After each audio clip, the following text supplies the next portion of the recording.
When it comes to self-publishing, we can't all be 50 Shades of Grey. But the rules about how writers can reach readers are definitely changing. And for one Kansas City writer, at least, that has been a very good thing.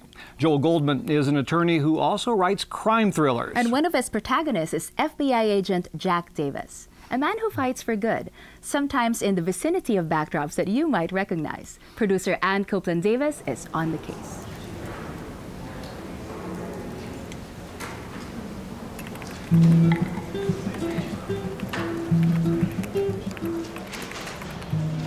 I'm a big believer that the characters don't exist in a vacuum. Place should inform the story. I try to bring that alive.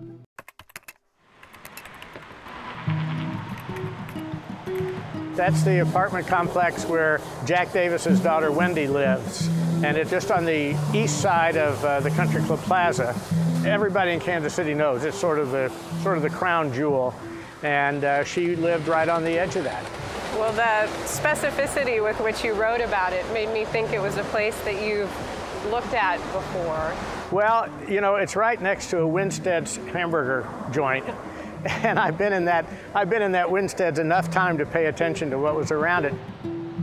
A lot of writing is about paying attention and noticing the detail and just familiarity.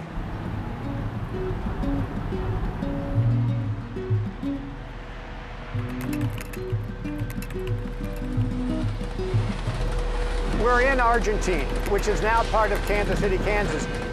It was founded by miners and meat packers and railroad workers, and they built a community from the ground up that's noisy, gritty, rough, and powerful.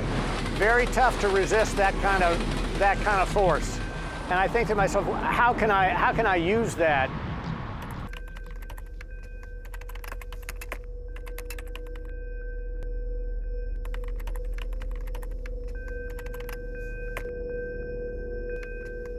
Look, we live in a dangerous world, you know, whether it's a school shooting or Ebola, and people want to escape from that.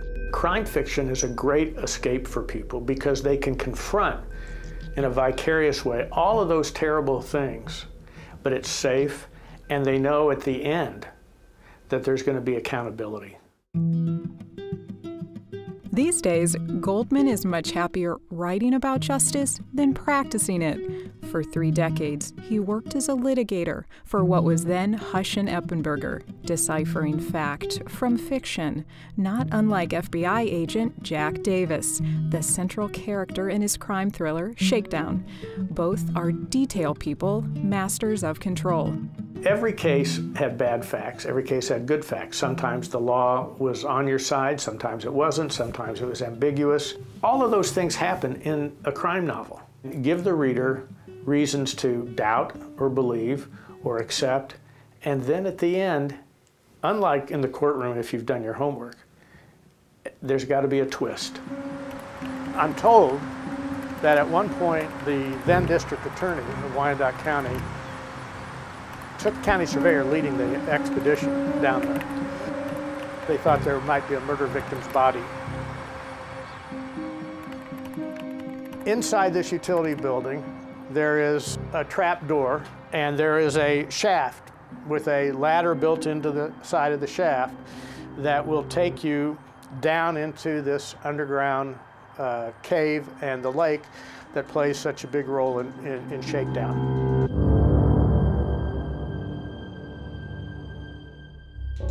Jack's whole world has shifted. The ground under his feet is no longer stable, but it's not the ground that's unstable, it's he's unstable. And there's no better place to explore that than by plunging underground, where he has to confront not only the bad guy, but also who's going to win between him and the movement disorder. I couldn't write that above ground. That scene couldn't be above ground. Joel Goldman and Jack Davis also share something else, a movement disorder called tics. Similar to Tourette's, it rarely occurs after adolescence, but Goldman was diagnosed at 52. It's hard to explain what it's like to have your life turned so upside down. We all want to be in control of our lives, if you can't control your body, it's really an assault on your bedrock sense of stability and identity. And that was the transition that I was going through.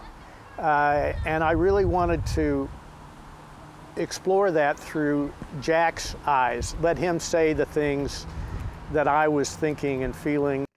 Though tics is not life-threatening, Goldman did retire his law practice in 2006.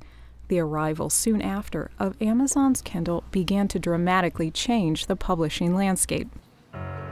For established authors like Goldman, who had yet to hit the bestseller list, self-publishing offered an exciting new option with greater economic and creative control over their work. My publisher, in the 10 years that they handled 8 of my titles, sold cumulatively probably around 120,000 copies of my books. In the little over 3 years that I've been self-publishing those same titles, plus 2 other titles that I wrote, I've sold over 400,000 copies. And Amazon gave authors like me a second chance, a second life. It has allowed many self-published authors to make a nice living. All right, girls, in your kennel. Let's go. Goldman works out of his home office in Leawood, shared with his dogs Roxy and Ruby. They also appear in his novels. While his wife Hildy often takes the wheel, Joel refuses to slow down, launching a new venture called Brash Books, an online home for other crime writers. Crime fiction really gives you the opportunity to explore the human condition, our frailties, our strengths, how they interact. It's great fun as an author to delve into that, to explore that, to put people in difficult or impossible situations and see what they're going to do. Because I often don't find out until they're in that position. I might be sitting at the keyboard and all of a sudden I say, boy, that's pretty cool. And it's those moments of those creative epiphanies that are the most enjoyable moments of writing.